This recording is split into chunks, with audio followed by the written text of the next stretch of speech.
Picture, if you will, Season 2 of Jessica Jones. Me sitting there wondering, how is this going to compare to the first season, which I liked, didn't love, but liked. And I gotta say, it's the same circumstance here. I liked Season 2, didn't love it, and I did not like it as much as Season 1. So, my review for Jessica, obviously, I'm going through, as I mentioned when I did Punisher last week, I'm pretty much going through all the Marvel Netflix shows I haven't reviewed yet, just because I'm getting around to it finally. I only got Jessica Jones Season 3 left to talk about. I probably won't actually, I haven't started watching it, I probably won't start watching it for a few more weeks, just to get a couple more seasons out of the way, because given my rate of watch, I'm usually getting through them about couple days to a week, depending on what my schedule is. If I got some free time during like one of my days off, I will binge a couple episodes. But I mean, again, my review for Jessica Jones Season 1 is already up, so you already know my thoughts on that if you've seen that video. If not, and I might be paraphrasing slightly because it's been a while since I did that review when I didn't even rewatch it for this review. I liked it. My problem is that it's kind of supposed to be, it kind of comes off as a bit of a noir, but it doesn't stick with that theme. And the character of Jessica really is hard. It's hard to like her at points. It really is. And I think that's part of the point of the show, that Jessica, even though she is an abuse survivor, is still, it was kind of hard to like even prior to it. And we see a bit of her in flashbacks prior to like all that happened to her in Season 2. And you get the idea that while she was definitely a lot nicer of a person per se, she wasn't as jaded, she still definitely wasn't the best person in the world. So, yeah. But still, I like the overall story, how Kilgrave's awesome. Trish, I remember Trish, talking about Trish, where I'm like, I'm not sure I loved Trish. I don't know if that's exactly, but I'm not sure if I loved Trish or if I was supposed to like or dislike Trish. And once we get into Season 2, I'm like, oh no, we're supposed to not like Trish. So let's start off right there with Trish. They do a good job, and I know at least a little bit of Season 3. I hardly know anything about the actual story of Season 3, apart from what happens at the end. We know Trish has powers, and she's going to go vigilante in Season 3. How that story ends, more or less ends with her and Jessica. I know that part. And so, they do a good job at setting up an arc where it's like, oh no, this is a woman who had addiction problems, and we see that later on, or again, flashbacks of her with her addiction problems in this season. She's a woman with addiction problems, overcame that. She was a child star, overcame that, and actually made something for herself. Great, awesome, sweet. She's a bit of like the badgering older sister type. Wishes she had her Jessica's ability. Wish she could, help out more. But ultimately, she's got her issues, but she's not too unlikable. She's just kind of irritating. Oh no! In this season, they make her unlikable. Like she relapses. She is now using a toxic inhaler from her ex-boyfriend, not Al Simmons, that's Spawn. I can't remember the guy's name, but the cop who was a former soldier was taking the pills, now he's taking an inhaler. He gets axed off pretty quick in the first episode. And now she's doing what she can to, just stop crime and all that. It's like she's thinking, and then she tries to get powers, and it's like, oh god. And then she has the ball. Oh no! And by the end of the season, you just hate her. You love to hate her because she kills Jessica's mom. And what I maybe it gets addressed in Season 3. Maybe it does. I haven't watched it yet. But I was just wanting like their final interaction at the end of the season between her and Jessica. And Jessica tells her off completely. It's like, you're not my sister anymore. I don't want to see you again. Rightfully so. I wish because she shoots her in the head, her mom in the head. And it's like, I had to do it. And, Jessica nearly, like, takes her out, but then basically just says, get out of here, as the cops come. It's like, no, you didn't have to do it. I was with her. She was resigned. She would have let the cops do it. But you and your self-righteous, heroic ass felt that you had to be the savior. You had to do what someone else couldn't. You felt like it was all about you, not about everyone else. And it didn't get brought up. Now, again, maybe it gets brought up in season 3. Don't spoil it for me if it does. Because I hope to God it does. And I know how it ultimately ends up with those two. So I know it does. Little spoiler if you haven't watched season 3, even though I haven't, I do know how it ends. At least again between their story arc. How it ultimately ends where Trish kind of gets hers in the end to a degree.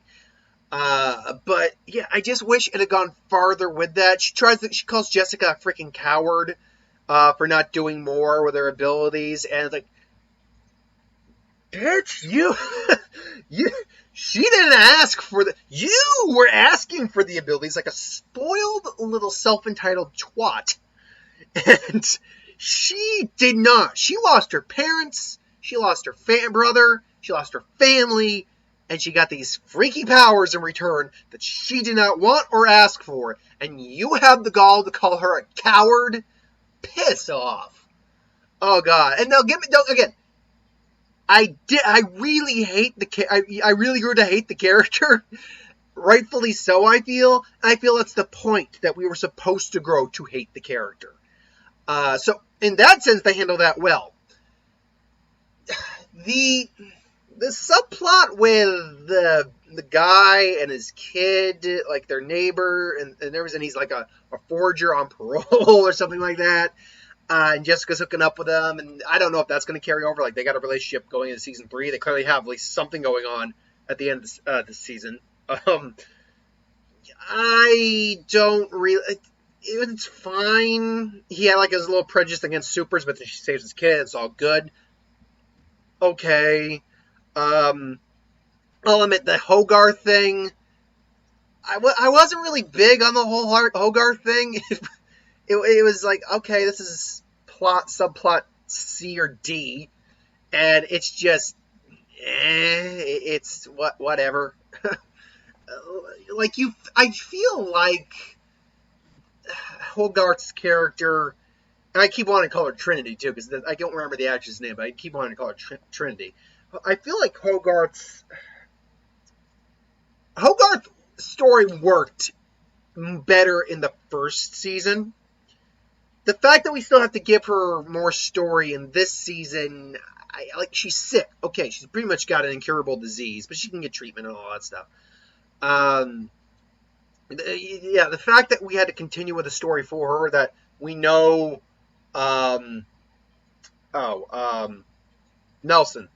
Nelson went to work for her. We only know that, the neighbor, the one who was one that Kilgrave got addicted, and then he got off it, and now he's basically substituting his drug addiction for sex. I mean, as long as you're using protection, not the worst addiction, I suppose. As long as you're not hurting anyone in the process. I can't remember his name, but he goes to work for Hogarth as well. I mean, I do respect the fact that he finished rebuilding Jessica's office. He still respected Jessica enough to be like, you do a flavor, I'm going to finish what I did, and then we're done. But obviously the big story point or the big plot thread throughout the entire season is Jessica and the revelation of her mother. And there's aspects of that story that really works, and then there's aspects of that story that just seem to that story kind of meanders, I feel. And that's the main crux of the season, is Jessica and her mom. Everyone else's stories are just sideline B, C, and D. But yeah, that's like the main crux of the story this time around, is Jessica's mom is still alive, and she's even stronger than Jessica. But she, for some reason, I don't know if she has like a dissociative personality disorder, but she tends to go into like a blind rage, like a kill mode, and it can almost can't be stopped. But it turns out Jessica is the one to finally bring her back to the edge, or back from the brink, I should say. And I don't know. Again, there's like when they are interacting, when they're like comparing and contrasting, and trying to relate to each other, trying to get to know each other. These people who have been so separate and isolated and thought each other were dead for the longest time. Although we learned that it is she who killed her boyfriend and named her detective agency after the club he was going to open, even though he was going to use her to possibly, rob and shoplift some people. Either way, for like some gang-related purposes. Either way, maybe he wasn't the best person either, but that she doesn't mean he deserved to die. At least not from what we saw. When they're trying to relate to each other, it did work, and trying to reconnect. But everything else with that kind of just exists. Like them saving people and stuff like that. Okay, but it's like the end of the season. We know that's not going to happen. When she goes to prison, it's like, okay, we know that's not going to last. When they got that guard who's a monster, basically.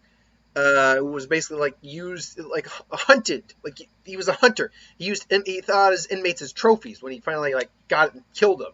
And then Jessica ends up killing him, which leads probably to the best episode of the season, because it's when Kilgrave comes back briefly, as basically a hallucination, her subconscious basically, talking to her. That is hands down the best episode, because David Tennant as Kilgrave. David Tennant is awesome anyway, but David Tennant as Kilgrave is freaking awesome. So that was probably the best episode of the season. But it's overall just, it was okay. I can't say I loved it. I can't say I hated it. I didn't like it as much as season 1. It's too crowded, and I don't give two shits about most of the people. I don't even give that many shits about Jessica, to be honest. I mean, for some reason, the whole series of Jessica Jones just feels like the B story. Not even the B story, kind of the C story, if I'm going to be honest. Hell, I even give more craps, and this is weird because I don't like Iron Fist as much as I like Jessica Jones. I give more craps about Danny Rand, because I didn't like him like it that much. I want to see if it improves more. Which, spoilers for when I get to Iron Fist Season 2, it definitely improved more. It definitely did. Season 2 was a big step up from Season 1. But, yeah, I can't say I love Jessica. I don't love the series of Jessica Jones that much. I like it. I don't love it. I flat out said in my last one, Daredevil and Punisher. I loved those series. Those entire series, I loved those. Luke Cage, when we talk about season 2 of Luke Cage and Iron Fist, Iron Fist I really don't like that much. Season 2 is better, but I still don't love it. It's okay. At best, it's okay. Season 1's pretty crappy, but at best, it's okay. And yeah, Luke Cage, I like Luke Cage, mostly because I like the actor who plays Luke Cage a lot. I think he plays Luke Cage pretty well. And I like the aspect of looking into Harlem and, and what's going on there. And, yeah, I like Luke Cage. I like Luke Cage better than I like Jessica Jones. But, yeah, Jessica Jones season 2 was a step down. Maybe season 3 is a step up. Maybe it'll be more riveted. Who knows? But until then, that's my thoughts. Thanks for watching. I hope you enjoyed. Like, comment, share, and subscribe. As always, you want us to review something, put in the comments below. Let us know. We'll do a review of it at some point. Ideas for win, Star Wars, superhero magic, what if, anything I do on the channel, put that in the comments below as well. I'll get that at some point. So thanks for watching. I hope you enjoyed, and I'll see you next time.